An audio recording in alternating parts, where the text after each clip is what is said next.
Hey, good evening. Welcome to the Passage Wednesday night service. It's sponsored tonight by Dr. Pepper. And I don't know. I don't know if I can say that. I might get in trouble. Or actually, they may owe me royalties on it. I don't know. Hey, we're gonna start with the map, one of the maps that we left off last week, because I want to kind of point out where we're at. And I know those are tough to see. Robbie and I were talking about that, but what I want you to notice is how the distribution of land, and to explain why the land is different sizes for different tribes. It actually goes by how large the tribe was, the population of the tribe. You'll notice that there is one tribe that has property on both sides of the Jordan River, East Manasseh and West Manasseh. And so it's basically divided up that way, the 12 tribes. And so Joshua, the whole book of Joshua has been about the conquest of this land. And what were some of the things that they were supposed to do as they went in and conquered the land? Drive everybody out. In fact, most orders were to destroy everybody. If do what? And their horses. Yes, he remembers from last week. And their chariots. They weren't to use, that sort of thing. And so God is establishing a nation. And so I was talking to Robbie this afternoon about where we're going with the book of Joshua. And I said last week that we were going to finish it up tonight. But I don't want to rush chapters 23 and 24. And I think there's a reason for it. I really encourage you, if you can be here next week, or if you're watching online, if you can tune in, and even if you can encourage some other people in our congregation to tune in. I'm kind of excited about next week's message, because I think it really fits where we're at right now as a nation. When you think about Israel, they go in and they're to destroy the people or drive them out. But the point is God is establishing Canaan land as a land for His people. Okay? And so what was the mistake they made, if you will? They didn't do it. Now, one time it was out of honoring a woman and her family for protecting the spies, okay? Very honorable. They put their belief and their trust in the God of Israel. One case was the Gibeonites fooling them, and God even blessed that. He said, that's fine, And we're going to talk a little bit about that as we get into the text tonight. But God talked about how the Gibeons could be accepted as well. They're not going to rise any higher than being slaves to the Israelites. And eventually, when we get into more of the history of Israel, the Gibeonites actually do rise. They become part of the Israelites. And that was completely acceptable. I hope you know that Israel welcomed people from other nations who would come in and who would adopt their practices, believe in their God, And so you got to figure some of them fully believed, and they became Jews not by nationality, not by birth, but they became Jews as a nationality. They became Jews religiously, but some just kind of accepted them, And to be honest with you, it reminds me of where we once were in our culture. At one point, the leadership here, we're reading a book called Canoeing the Mountains. And if that sounds like it doesn't make sense, it's because you can't canoe the mountains, okay? And so in the book, there's a quote by this older preacher talking to a younger preacher. And the older preacher says to the younger preacher, in my day, if a man missed church on Sunday, his boss asked him about it on Monday. All right? And some of you may not remember that kind of day, but I kind of do. I mean, I was on the verge of it. But back in the 40s and 50s, and people flocked to the church. And even if they didn't, they weren't closed-minded to the church. They accepted the church, right? And so, to be honest with you, that's where we're headed with the nation of Israel. People begin to rise up against them. We're going to see that in the book of Judges. People that they should have driven out, people that they should have destroyed, and they come back to bite them, right? And so that's kind of the subject of next week. And if I don't get on to this week, we're not going to finish in time.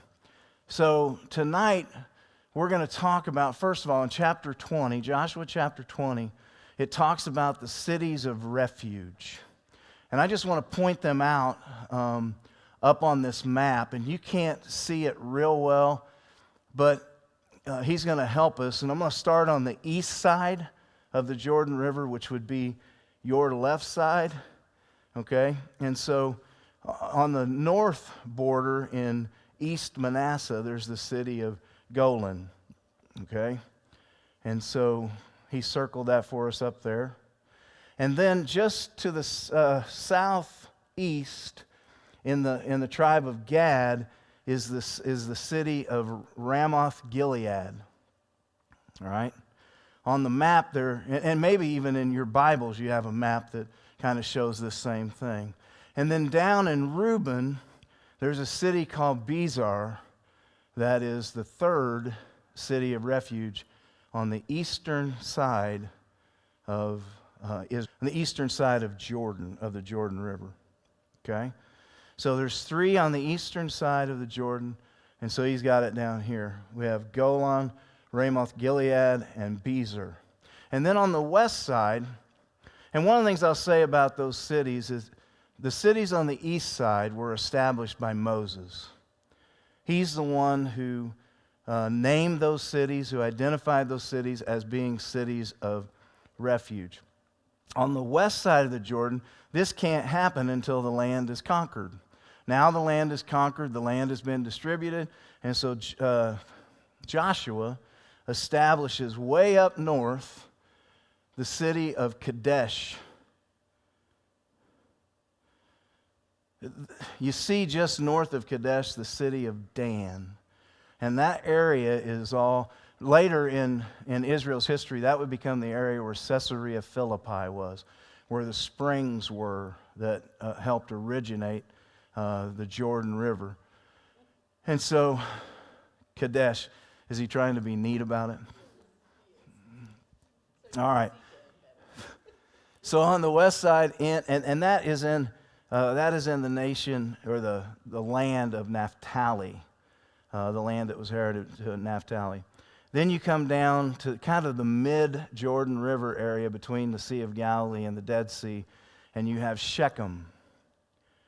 And Shechem is in the tribe of Ephraim.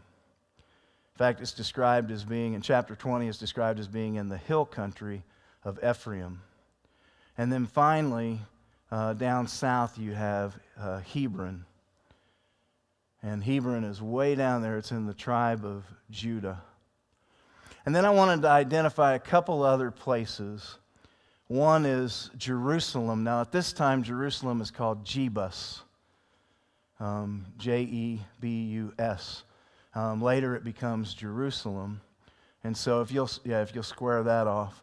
And then I don't know if... Yeah, Shiloh is on there.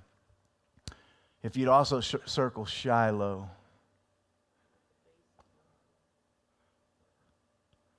All right. And I just wanted to point out where those cities are, okay, in relationship to everything.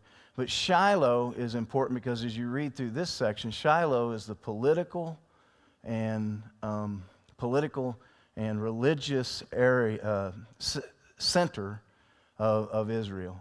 It hasn't been moved to Jerusalem yet. David does that. But it's at Shiloh right now, okay? That's where the altar is built. And so chapter 20 kind of describes that. Now I want to talk about what the cities of refuge are. All right? And I want to start with describing something that I think is really important. Especially, I don't know, especially in our day and age, in our culture, even with what we're facing right now.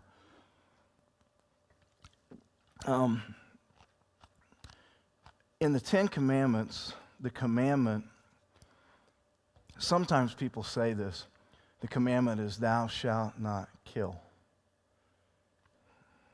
That is not the command. The command is thou shalt not commit murder. Okay? And I think it's important to identify that because, I know of people who struggle because they've been in wartime and they have taken someone's life.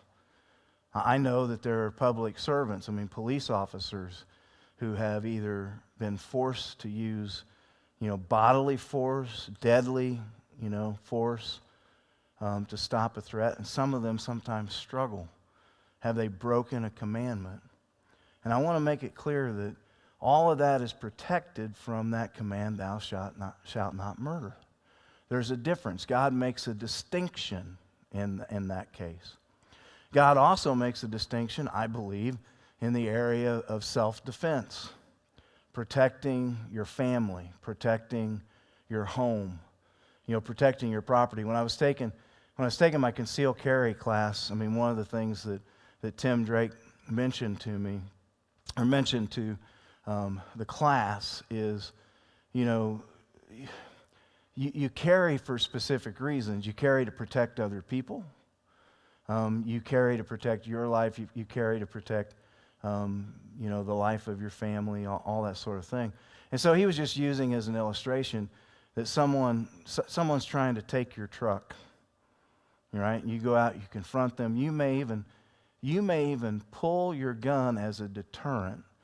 But seriously, if they start to drive away in the truck, are you going to shoot someone over property like that? Now, some would say, sure, but the point, I guess the point I'm making is there are some distinctions between what God condemns and what he doesn't. And I think those are important areas to distinguish because there are people who struggle with that kind of thing. Even just go to the opposite. There are people in the church who struggle. There are people in the church that struggle with maybe the fact that we have a security team and that people are armed, here and things like that. And I know this is going out. Okay, I know it's going out there. I don't think that's a bad thing for people to know that, okay? And so coming back to the subject matter, there are reasons, there are times when a person may need to take someone else's life. And then let's talk about what the cities of refuge are established for. Because let's say someone did intentionally murder an Israelite murders another Israelite. What you have that comes into play is, it's called, in chapter 20, it's called the Avenger of Blood. That's his name. And the Avenger of Blood isn't one particular person. The Avenger of Blood is, how many have heard this term, kinsman redeemer? How many have heard the term of kinsman redeemer? Okay, who can tell me what the kinsman redeemer is? The closest male family member, okay? And we get a good taste of kinsman redeemership in the book of Ruth. And I'm not going to give that away right now. But that's a great example of one who's a kinsman redeemer. And he's not even the closest relative, but it's kind of cool how he has this discussion with the closest male relative, and that male relative doesn't want to take Ruth, and so Boaz is able to take her and claim her as the kinsman redeemer. All right? Closest male relative takes responsibility. I was telling Chelsea today, it's kind of like in our culture, don't get too carried away with the comparison, but it would be like someone having the power of attorney. You know, they take responsibility for their relative. And so that would be kind of the thing. Now, in this case, if someone has intentionally murdered another Israelite, then the kinsman redeemer becomes the avenger of blood, and his job is to hunt that person down and kill them. Okay, remember the law? An eye for an eye, you know, tooth for a tooth, a life for a life. And we're going to go back and read Numbers 35 in a minute, but it describes the fact that the only way that person's blood can be avenged, the person that's murdered, the only way that it can be avenged is by the blood of the individual who killed them. All right? So now, the cities of refuge are set up to protect anyone who did not mean to kill the other person. Okay? I guess in our day and age we might call that manslaughter. Okay? Or, you know, I don't know. Is that fair to say that if you don't mean to do it, you know, I just wanted to hurt him a little bit. Well, when we get back there and read, it's going to be interesting, the stuff we read in there in Numbers 35. Because, you know, the way I see it is, let's say two Israelites are out cutting down a tree. And the tree splits and it falls and it kills one of the individuals.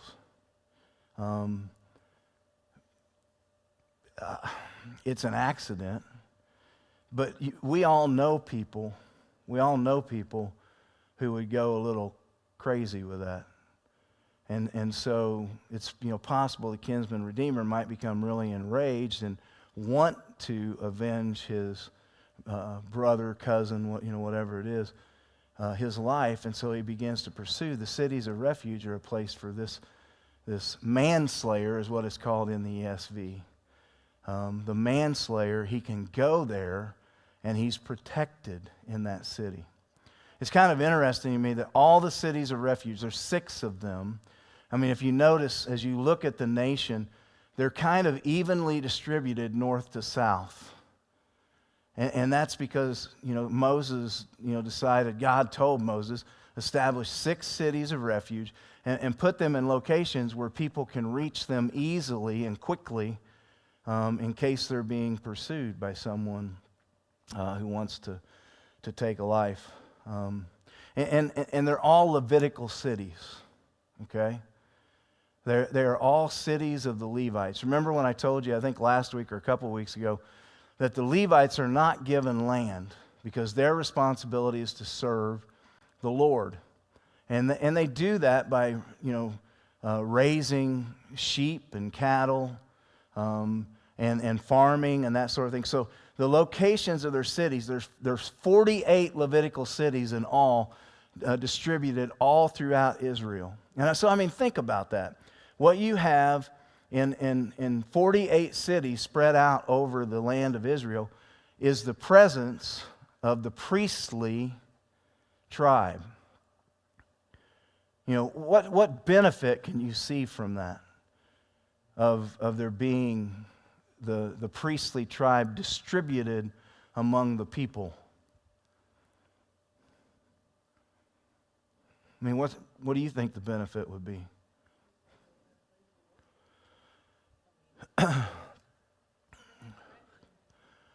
They had direction. They had encouragement. They had the presence of the Lord, a reminder of the presence of the Lord, okay? Kind of a moral compass for the nation of Israel. They're distributed. And so eventually when the temple is built, and the tabernacle is the same way, where the tabernacle is set up, which is in Shiloh, they take turns going there and serving the temple, taking care of it, helping with, you know, the worship, helping the high priest. And so, anyway, that's their job, but they're distributed among the people, and They're ranchers. I mean, we'll call it that way. They're ranchers. They're farmers. And so the 6 cities that are cities of refuge are Levitical cities. And that's important because they're safe zones. You don't come into this city full of priests and commit, an act of revenge. And so the person who's accidentally killed someone, that's where they go, and they're protected there. As I said, Moses named the 3 cities on the east side, and Joshua names the 3 cities on the west side. So now, what are their purpose? Well, they are to protect, first of all, the Israelite. All right? Any Israelite who accidentally kills another one has protection if they go here. And we'll talk about what's required for their release from the city in just a little bit. So first of all, they protect the Israelite. Secondly, they protect the stranger. I mean, if you read in your text, it says that toward verse 9. These were the cities designated for all the people of Israel and for the stranger. Okay, and then in the ESV it says for the stranger sojourning among them. In the NIV, those two are separated. Am I correct? For the stranger and for the sojourner. Is that what it says? Verse 9 of chapter 20. No, Joshua chapter 20. I'm not back there yet. I'm going to go back there. What's it say in the NIV? Huh? No. In verse 9, it says, the stranger and the sojourner.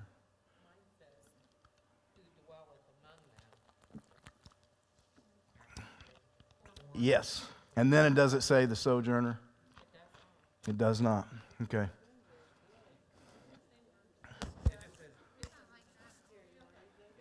You got the NIV?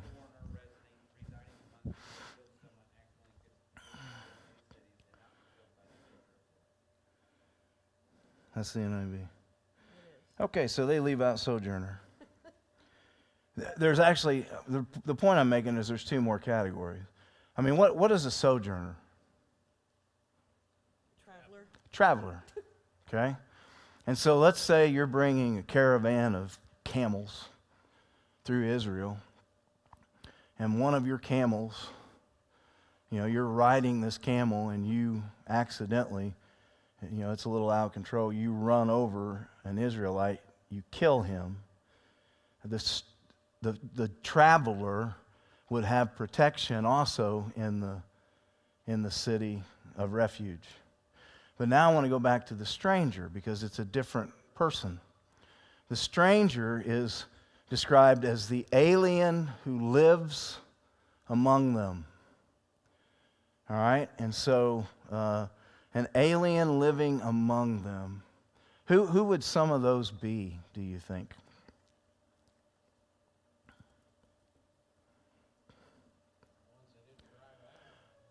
The ones they didn't drive out. Now, what's the deal with the ones they didn't drive out? Even those that they didn't finish off in the north, why didn't they drive them out?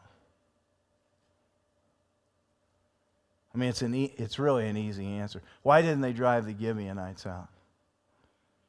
Because they made peace with them, right? And so for some of those cities, because of their fear of the God of Israel, they decided to make peace with Israel, and Israel decided it was easier to do that than to keep fighting, okay, which was a mistake. But still, they live among them. And so even the stranger was protected. Say a Gibeonite accidentally killed an Israelite. He is protected. And so 3 categories. The Israelite was protected, the stranger was protected, and the sojourner was protected.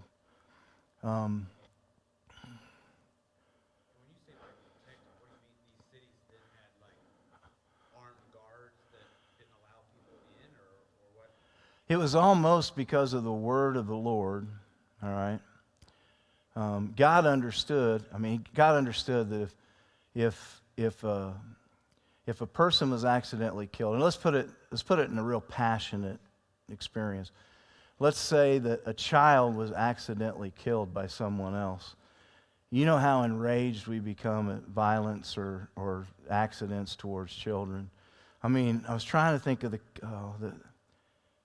I can't remember which town they were from, but there were twin girls, and they were killed by a drunk driver. And their mom and dad campaigned all the time for, what? Crescent City, that's right. And I mean, sad story, right? Now, can I just tell you, there are Christian people who would be, and I mean, I read this all the time of Christian moms or dads who step in and they forgive the person who did it. But let's just face it, there are personalities, and sometimes they're in the church. I know they're in our culture, but sometimes there are personalities where that dad wants to, you know what I mean? Especially when we're talking about our youth or something like that. And so God knew that there would be these kinsman redeemers who believe they have the right to become the avenger of blood, and God sets up these cities so that these people who accidentally killed someone else can go there and they are protected. And there's a couple things about it. It doesn't really describe how they're protected as far as whether people are armed there. It's almost more of a respect for the fact that it's a Levitical city. And, you know, it could kind of be like, well, you can't really say this anymore because there's no place that's safe, right? But it would kind of be like, you know, violence breaking out in the Vatican, you know, or something like that. You wouldn't expect it to be there. Or, I mean, let's face it, violence in the church. You don't expect it to be there, okay? And so, anyway, they respected that. People understood a word was your word. Yes. Yeah, and they understood their role. My right is to take that person's life, but not if they may be innocent. And so those who were innocent, you know, by accident could go to these cities. And then it's interesting because there's two ways they can be set free. That is, if they bring their case before the congregation, and I don't know if that means in that city, or I don't know who all that involves. It just says bring their case before the congregation. The case is heard and the congregation rules. And if they say it was an accident, then the kinsman redeemer, the avenger of blood, has to let it go. Now there's a second qualification for being set free, and I don't understand this one because it's thrown in there, and that is the death of the high priest. If the high priest dies while the guy is in the city of refuge, he is set free. I don't understand that, but that's what the text says. And it's almost like if the high priest dies, then because of the mourning and grief, it's just like it's all wiped out. Okay? So, It's kind of like a presidential pardon. How about 100 of them?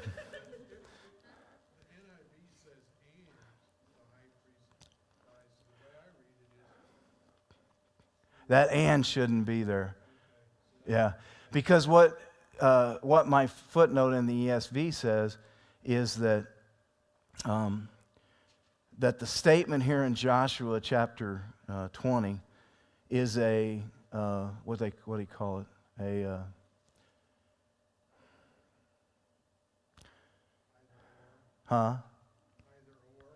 No, hold on.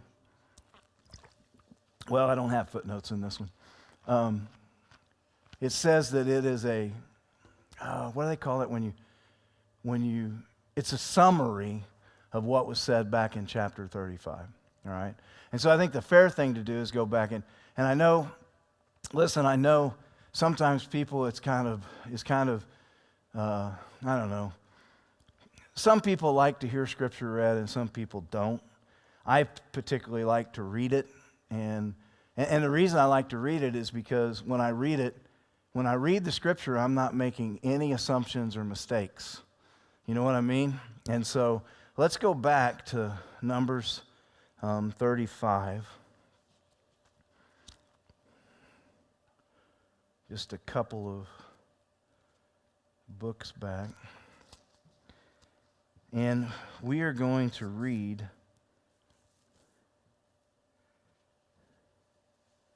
all right.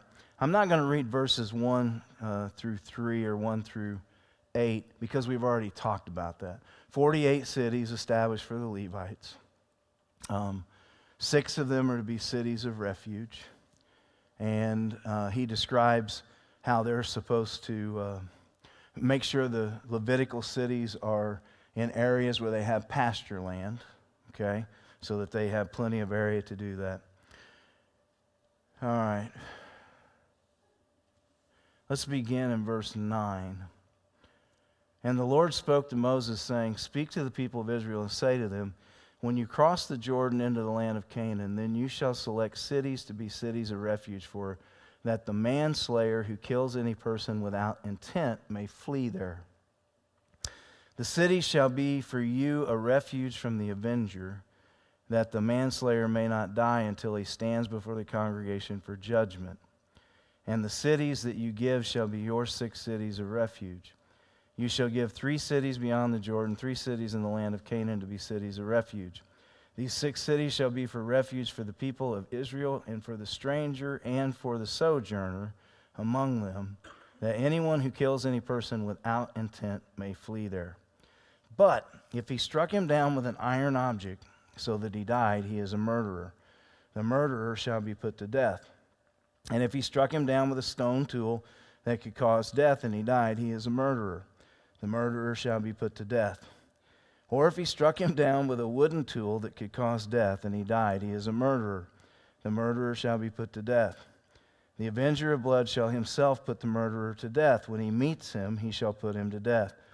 And if he pushed him out of hatred or hurled something at him lying in wait so that he died, or in enmity struck him down with his hand so that he died, then he who struck the blow shall be put to death. He is a murderer.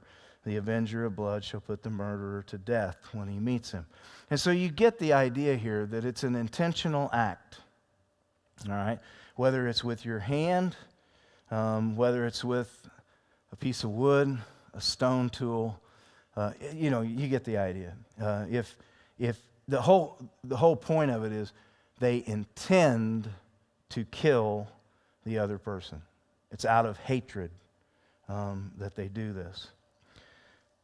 Verse 22, but if he pushed him suddenly without enmity, or hurled anything on him without lying in wait, or used a stone that could cause death, and without seeing him dropped it on him so that he died, though he was not his enemy and did not seek his harm, then the congregation shall judge between the manslayer and the avenger of blood in accordance with these rules. And the congregation shall rescue the manslayer from the hand of the avenger of blood, and the congregation shall restore him to his city of refuge to which he had fled, and he shall live it until the death of the high priest who is anointed with the holy oil. Okay, so there's where you get the and. Have to be honest, I didn't come back and read this whole chapter. So my point is, in Joshua 20, in the ESV, and is not added. The reason the NIV added and is because of this text, okay? And so he goes back to he lives in the city of refuge, right, until the high priest dies. But after the death of the high priest, the manslayer may return to the land of his possession, and these things shall be for a statute and rule for you throughout your generations and all your dwelling places. If anyone kills a person, the murderer shall be put to death on the evidence of witnesses, but no person shall be put to death on the testimony of one witness. Moreover, you shall accept no ransom for the life of a murderer who is guilty of death, but he shall be put to death. And you shall accept no ransom for him who has fled to his city of refuge, that he may return to dwell in the land before the death of the high priest. You shall not pollute the land in which you live, for blood pollutes the land, and no atonement can be made for the blood or for the land, for the blood that is shed in it, except by the blood of the one who shed it. You shall not defile the land in which you live, in the midst of which I dwell, for I, the Lord, dwell in the midst of the people of Israel. So here's the point I want to make in this text, and I haven't compared the NIV with it, but if we go back to verse 22, I mean, the instructions have been very clear about who is guilty, right? That is, if you have the intent of killing that person. But, and maybe this is kind of the point, maybe manslaughter is a good description of it, because as you get to verse 22, that's what some of it begins to sound like that. I mean, what's it say there? But if this manslayer pushed him suddenly without enmity. So does that mean they got into a little argument and shoving happened and he shoved him and when he fell, he hit his head? I mean, I don't know, but it sounds like that to me. Because then it goes on to say, or hurled anything on him without lying in wait. And so it reminds me, when I was a kid, young man, in 8th grade or so, I started working in my uncle's auto sales and repair. And I cleaned campers, I cleaned cars, mowed the grass, cleaned up tools, all that kind of stuff. Every once in a while they let me do an oil change or something like that.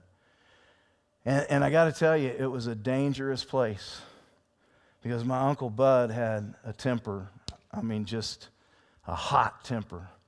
And so you'd be in that garage, he'd be under the car, and all of a sudden wrenches would, right?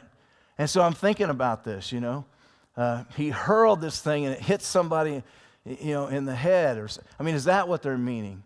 Without lying in wait. Or does it mean that the guy became angry at someone and said, I'm going to hit him with a rock, and when he hits him with a rock, he hits him somewhere where he kills him, right? That seems to be what it's describing. You don't hate the person, you didn't intend to kill them, but you did. And then the description of an accident, that you accidentally dropped a stone, on his head because you didn't see him. And so I read that 2 or 3 times, and I'm kind of like, it's really, I think it really does fit the description of what we would call manslaughter. There was no intent to kill, and so they have this place to go. And I know we spend a lot of time on that, but I think that's important because, remember this. Our judicial system is founded in this. The one thing I drive home with this is that what God was allowing is that the guilty person, was not considered guilty until the congregation declared it. Right? They were innocent. They were innocent until assumed guilty.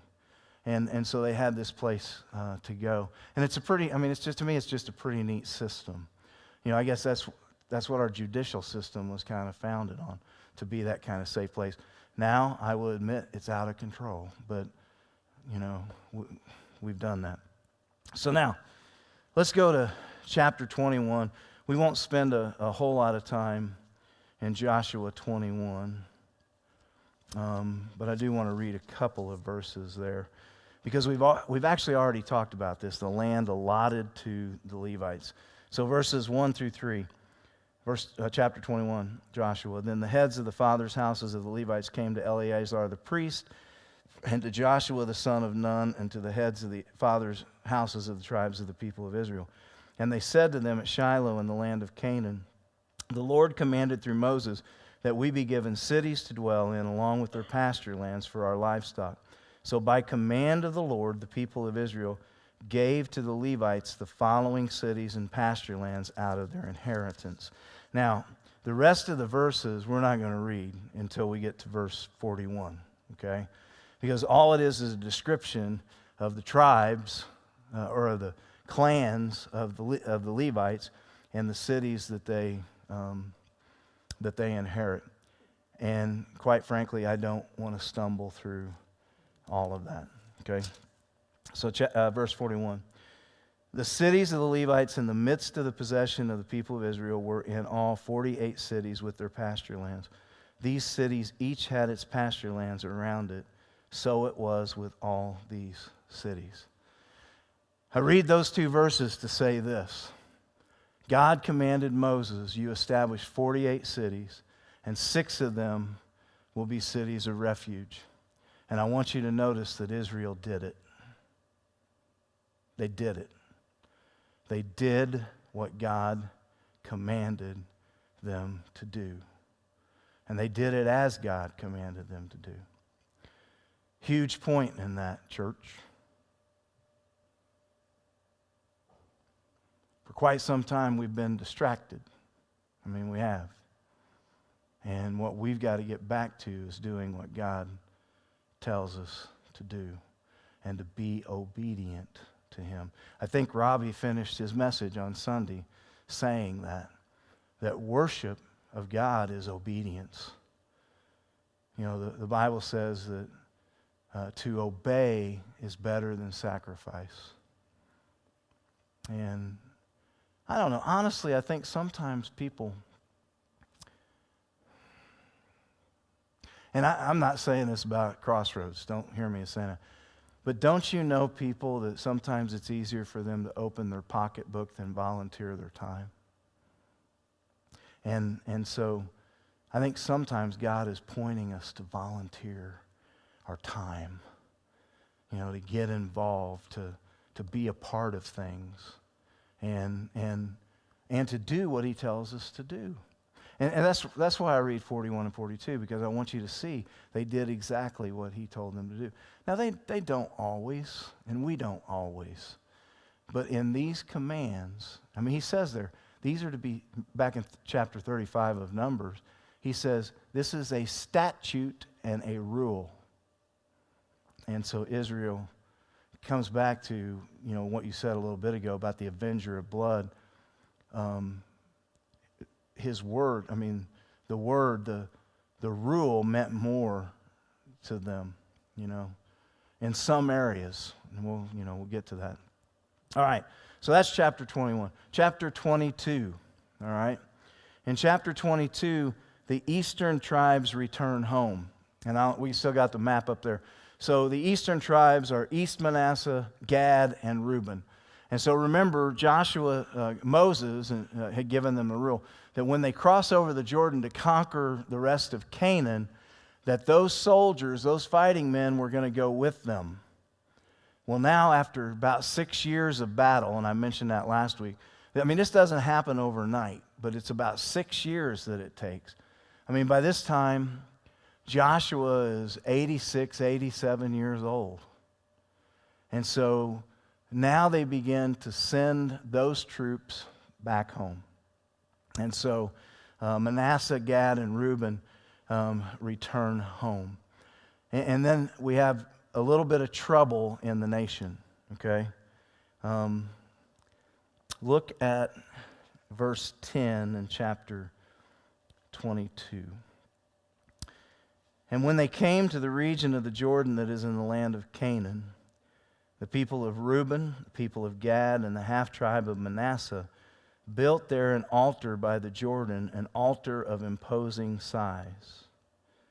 And the people of Israel heard it, or when the people of Israel heard it, said, Behold, the people of Reuben and the people of Gad and the half-tribe of Manasseh have built the altar at the frontier of the land of Canaan, in the region about the Jordan on the side that belongs to the people of Israel.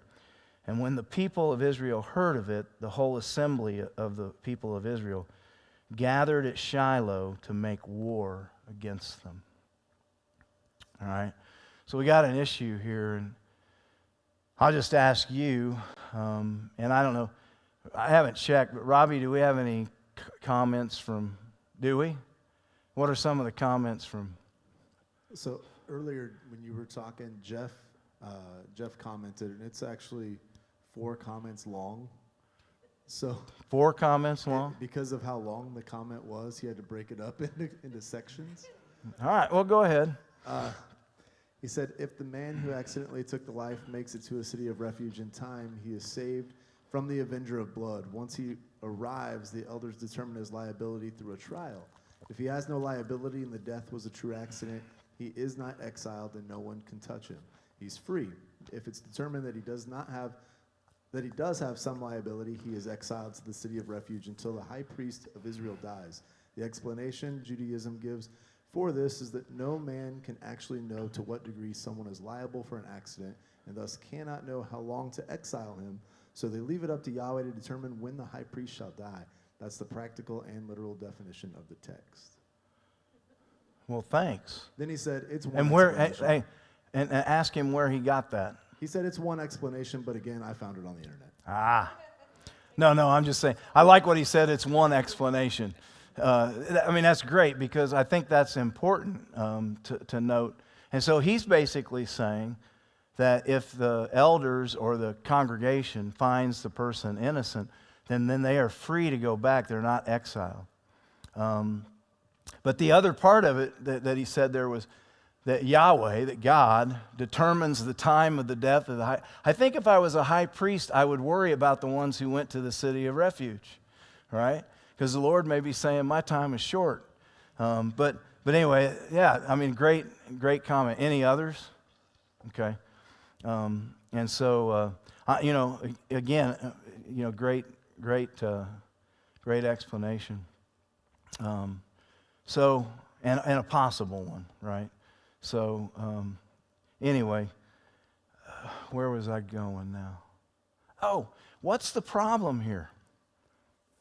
I mean, why has one side gathered against the other side? What do you think they're accusing them of? Yeah, because the real altar is in Shiloh, okay? And so when you first read this text, you kind of go along with the western side.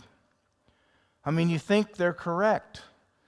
But then something really cool happens here that brings them back together, all right? And we're actually going to conclude with this. We're not quite done yet, but this subject we're going to conclude with. So there's trouble in a nation. We read chapter 22, verses 10 through 12.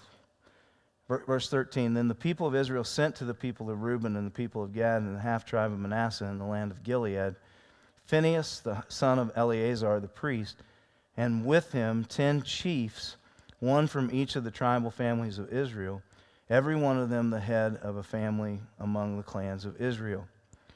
And they came, okay, and so let me go back. There's 12 tribes, right? And so it says 10 there going against 3, right? But the West Manasseh is counted twice, if you will. So West Manasseh is siding with the brothers on the west side to go against their brothers in the east side, right? And so that's why it says 10. They came to the people of Reuben, the people of Gad, and the half-tribe of Manasseh in the land of Gilead, and they said to them, thus says the whole congregation of the Lord, what is this breach of faith that you have committed against the God of Israel in turning away this day from following the Lord by building yourselves an altar this day in rebellion against the Lord? Have we not had enough of the sin at Peor, from which even yet we have not cleansed ourselves, and for which there came a plague upon the congregation of the Lord? That you too must turn away this day from following the Lord. And if you too rebel against the Lord today, then tomorrow he will be angry with the whole congregation of Israel.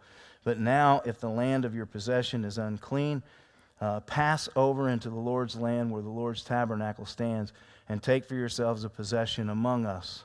Only do not rebel against the Lord, or make us rebels by the building for yourselves an altar other than the altar of the Lord our God. Did not Achan the son of Zerah break faith in the matter of devoted things, and wrath fell upon all the congregation of Israel, and he did not perish alone for his iniquity?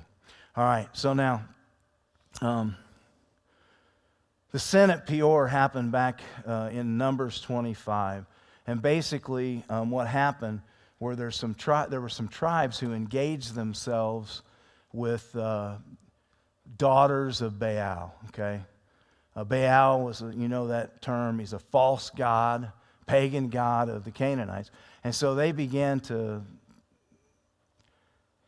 have sexual intercourse with these women. That, you know, they started to marry these women, and they adopted the practices of the culture. You know, and God had warned them about this. And so the point they're making, then they use Achan, okay? 24,000 people died because of a plague back in Numbers 25 because of a particular group's sin. And the whole point of it is that the sin of one person, that's the point of Achan, the sin of one person can affect the whole congregation. Okay? And so that's what they're saying. Haven't we had enough of that? And now you're building an altar that will anger God, and He will be angry with us. And notice what they said in there. They said, if you need to take up your possessions, bring them over to the western side so you are at the true place of worship in Shiloh, and we'll make accommodations for you. Okay, and so they're basically threatening them. First, I mean, they're giving them, kind of reminds me, and don't judge me on this, but I love Denzel Washington in The Equalizer, and like The Equalizer 2, because one of the things he says is, I'm going to give you a choice, all right? You either do what's right, or I'll set it right, okay? And so that's kind of what they're doing. We're giving you a choice. I know I'll be in trouble for even mentioning that I watched The Equalizers. But anyway, that's kind of what they're doing. They're giving them this choice. They're approaching them with grace. But then they're saying, you know, well, they get into this. Then the people of Reuben, the people of Gad, and the half-tribe of Manasseh said in answer to the heads of the families of Israel, the mighty one, God the Lord, the mighty one, God the Lord, He knows, and let Israel itself know, if it was in rebellion or in breach of faith against the Lord, do not spare us today for building an altar to turn away from following the Lord. Or if we did so, to offer burnt offerings or grain offerings or peace offerings on it, may the Lord Himself take vengeance. No, but we did it from fear that in time to come your children, that in time to come your children might say to our children, what have you to do with the Lord, the God of Israel? For the Lord has made the Jordan a boundary between us and you, you people of Reuben and people of Gad. You have no portion in the Lord. So your children might make our children cease to worship the Lord. Therefore we said, let us now build an altar, not for a burnt offering, nor for sacrifice, but to be a witness between us and you, and between our generations after us, that we do perform the service of the Lord in His presence with our burnt offerings and sacrifices and peace offerings. So your children will not say to our children in time to come, you have no portion in the Lord. And we thought, if this should be said to us or to our descendants in time to come, we should say, behold, the copy of the altar of the Lord, which our fathers made, not for burnt offerings nor for sacrifice, but to be a witness between us and you. Far be it from us that we should rebel against the Lord and turn away this day from following the Lord by building an altar for burnt offering, grain offering, or sacrifice, other than the altar of the Lord our God that stands before His tabernacle. And so you get what they're saying. We didn't build this to offer offerings on. We still offer our offerings in Shiloh, okay? But we built this as a reminder that we are a part of you, okay? And, I mean, I was trying to think of what are some of the monuments that, I'm not saying they still do, because Lord knows many of them have been condemned. That was sarcasm, by the way. What's a monument that kind of represents unity in this country? I mean, I can think of just one right off the bat. Man, the Statue of Liberty, I'm talking about that next week.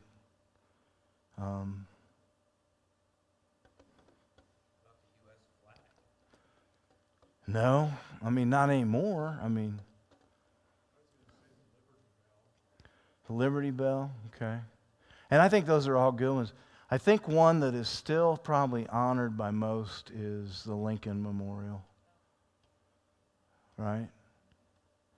And you know, what this kind of reminded me of is in our culture, you guys know this, that like the middle of the country is kind of forgotten except for Chicago. Everything is established on the East Coast and the West Coast, and we were referred to as flyover country. And that's what Manasseh, East Manasseh, Gad, and Reuben wanted to avoid. They didn't want to become separated from their brothers in Israel. And so they build this monument. I mean, maybe poor judgment, but basically they tell them, we didn't build this to offer sacrifice, you know, to have a false place of sacrifice. We built it as a monument to show unity between us and you, that we are a part of you. And so then it goes on. When Phinehas, the priest and the chiefs of the congregation, the heads of the families of Israel who were with him, heard the words that the people of Reuben and the people of Gad and the people of Manasseh spoke, it was good in their eyes. And Phinehas, the son of Eleazar, the priest, said to the people of Reuben and the people of Gad and the people of Manasseh, today we know that the Lord is in our midst because you have not committed this breach of faith against the Lord. Now you have delivered the people of Israel from the hand of the Lord. Then Phinehas, and notice, I mean, please notice that it's not just a condemnation that they're bringing, you know, that they were originally bringing against the eastern side. It is a concern, you know, that they're dearly concerned, and they're concerned not just for their well-being, but they are concerned for their own well-being. And so here, I mean, they note that because he says, now you have delivered the people of Israel from the hand of the Lord. Then Phinehas, the son of Eleazar, the priest, and the chiefs returned from the people of Reuben, the people of Gad, and the land of Gilead to the land of Canaan, to the people of Israel. They went back, okay, brought back word to them. And the report was good in the eyes of the people of Israel. And the people of Israel blessed God, spoke no more of making war against them to destroy the land where the people of Reuben and the people of Gad were settled. The people of Reuben and the people of Gad called the altar Witness 4. They said, it is a witness between us that the Lord is God. And here's what it brought me to think, all right?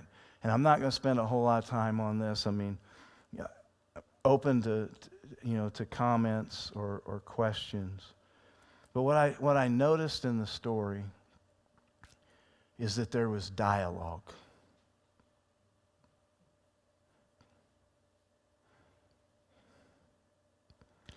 Dialogue is the key. I mean, whether it's one-on-one dialogue with a millennial. I mean, I'll tell you guys, I was telling Robbie today and Brian, and I struggle a little bit with millennials. And I should, because I was brought up entirely a different way. And so you know what I'm really worried about? I'm not worried about their questions. I'm not worried about their opinions. What I worry about the most is my response. Because my response has to be, and it's not just me, it's our response. It has to be seasoned with love and grace and mercy, and not just the smack upside the head and say, would you straighten up? You know? And so I really do fear that. Anytime I'm going to have conversation with millennials, I struggle. I want to make sure my response is loving. And it's not, what we should understand, it shouldn't be just with millennials. I just use them as an example, by the way. I'm not suggesting that they are, a major issue. But the truth is there's a crisis of faith within the millennials. But there's a crisis of faith in our culture. I mean, people who are homosexuals, they need the Lord. People who are confused in gender identification, they need the Lord. People who are struggling with midlife crisis need the Lord. And our response must be with grace. And so we need dialogue. It's the issue within our politics. We need dialogue. It's the issue within the church, the racial issue. We need dialogue. And what happens so often in political settings and even in settings among church leaders, we become so concerned with bringing our opinions, our beliefs forth, that we don't listen to the other side. And next week, we're going to kind of start there, okay? But I want to close with an illustration that it may sound really funny to close with this, but this is where I think we're at. Politically, whether it's the extreme conservatism or it's the extreme leftist opinions or even in between, it reminds me so much of this guy that I worked with at Benner's Slaughterhouse. And that's your alarm, isn't it, telling me we should be done? All right, we're almost done. But it's this guy, his name was Russ Haggard. And Russ could have been Merle's cousin, I don't know. But Russ was very opinionated. Huh? I know. That's right.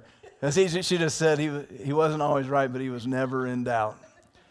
And so Dave Casevere told me to try this one time because we'd get into discussions, and they were stupid discussions. And, he's one of those people, you've heard this expression before, that he would argue that your sock was black when it was white, And so you get engaged with him, and you're going at it with him, and you're trying to share your opinion. He's starting to shout over you.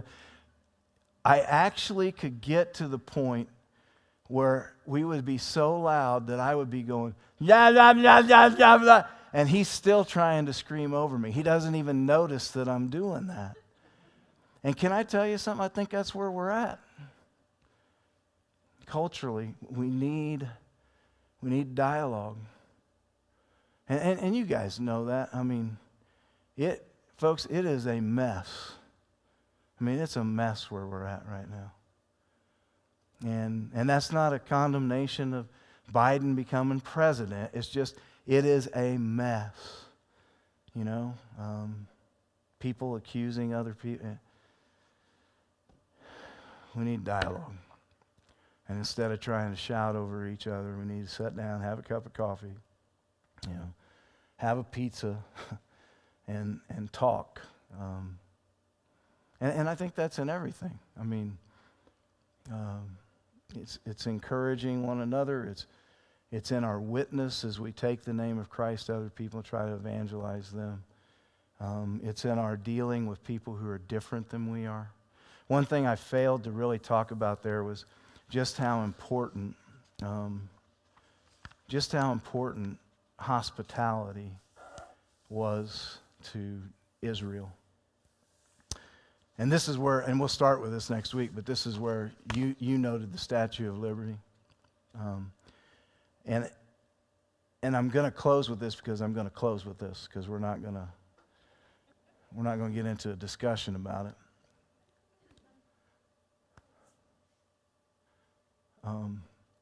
Did you know? I mean, it noted the aliens who dwelt among them. And immediately my mind went to those who are pouring into our nation, and they're coming in illegally. But the nation of Israel were hospitable to those.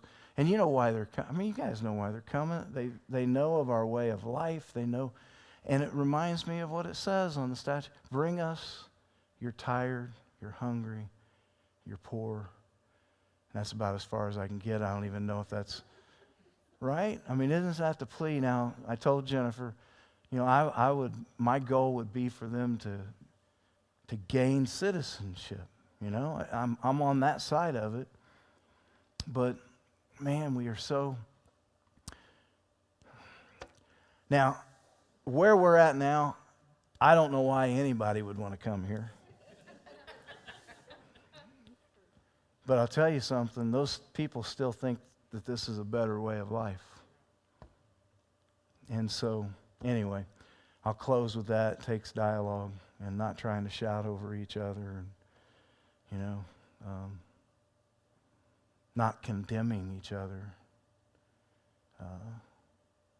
And so if you can tune in next week, I'm going to talk about kind of how we got here.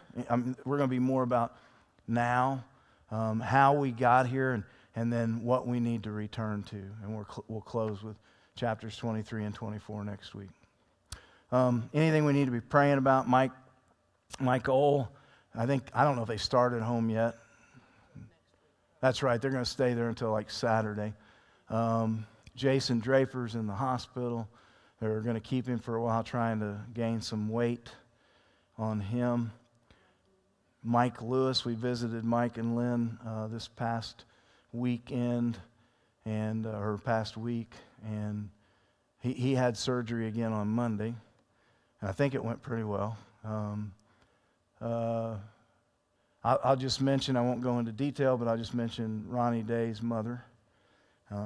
Just be praying for them in that situation. Your Uncle Bob, of course. Anything else? Yes. I just want to bring up the Safe Families Ministry. Eric and I just finished up some of the last stuff. Yeah.